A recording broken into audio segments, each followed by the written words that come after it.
एक पुरानी कहावत आपने सुनी होगी, सब्र का फल मीठा होता है, और यही सच है। इसकी इंपॉर्टेंस वही जानते हैं जो इसका यूज करते हैं। धैर्य एक भरोसा है खुद पर।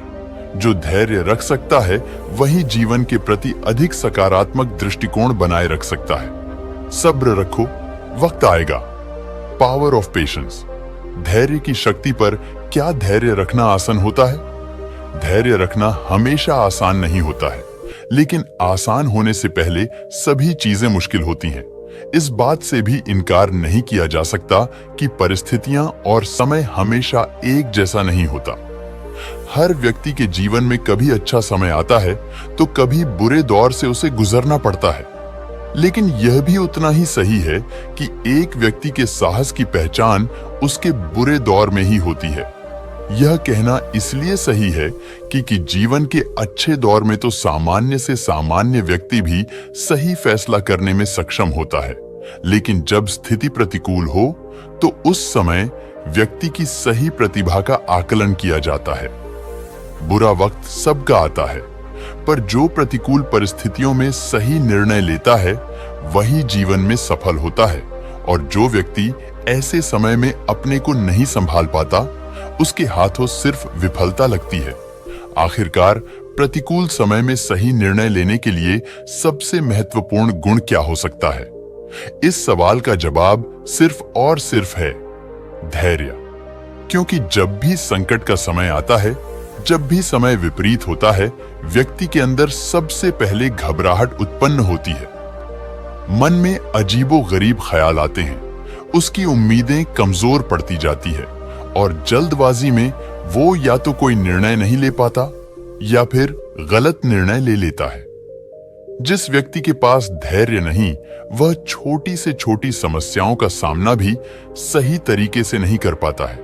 इसलिए प्रतिकूल समय में धैर्य को बनाए रखना सबसे महत्वपूर्ण है। धैर्य रखकर कठिन से कठिन चुनौतियों का सामना किया जा सकता है, क्योंकि जिस व्यक्ति के पास धैर्य है वो हार कर भी नहीं हारता। एक दिन एक राजा अकेले जंगल में शिकार के लिए निकला, लेकिन वह रास्ता भटक गया।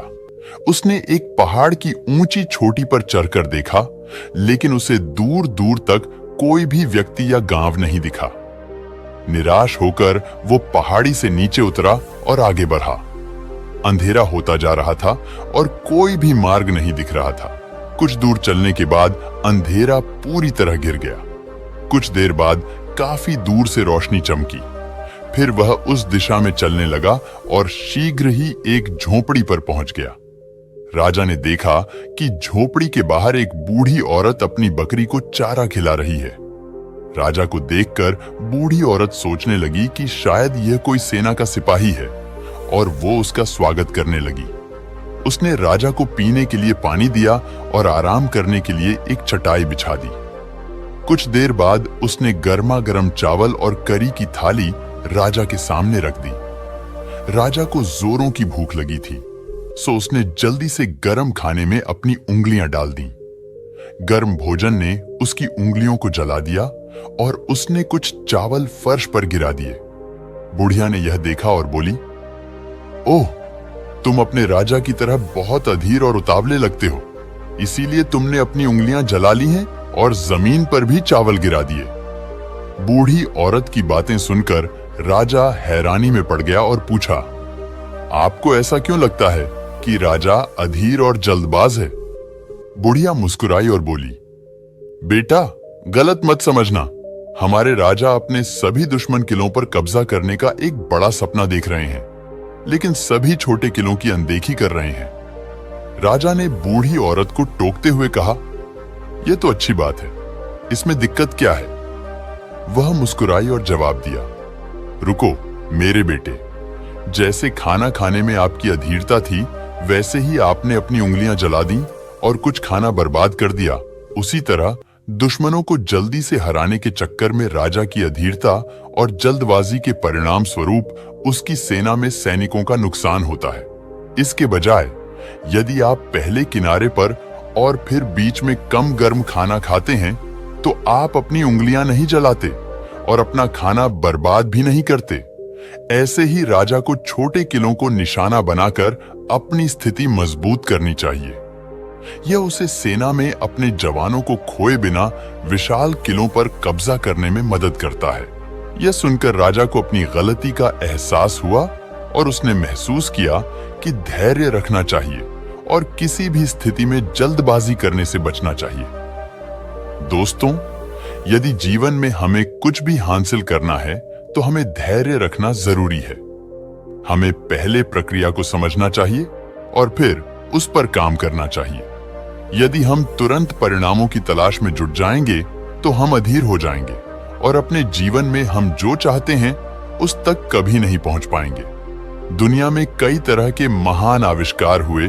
अगर आविष्कारक धैर्य खो देते तो वे कभी आविष्कार नहीं कर पाते। देश के राष्ट्रपिता महात्मा गांधी जब पहली बार उन्हें दक्षिण अफ्रीका में रंग भेद की नीति के कारण ट्रेन से उतारा गया था तो उन्होंने तुरंत ही उसकी प्रतिक्रिया नहीं की। उन्होंने इसके लिए योजना बनाई और फिर संघर्ष शुरू किया। हालांकि उन्हें लंबा संघर्ष करना पड़ा, लेकिन उन्होंने धैर्य नहीं खोया और उसी धैर्य ने उन्हें सफलता दिलाई। भले ही देर लग सकती है, पर पेशेंस रखकर पूरे डेडिकेशन के साथ हम जीवन में कुछ भी हासिल कर सकते हैं।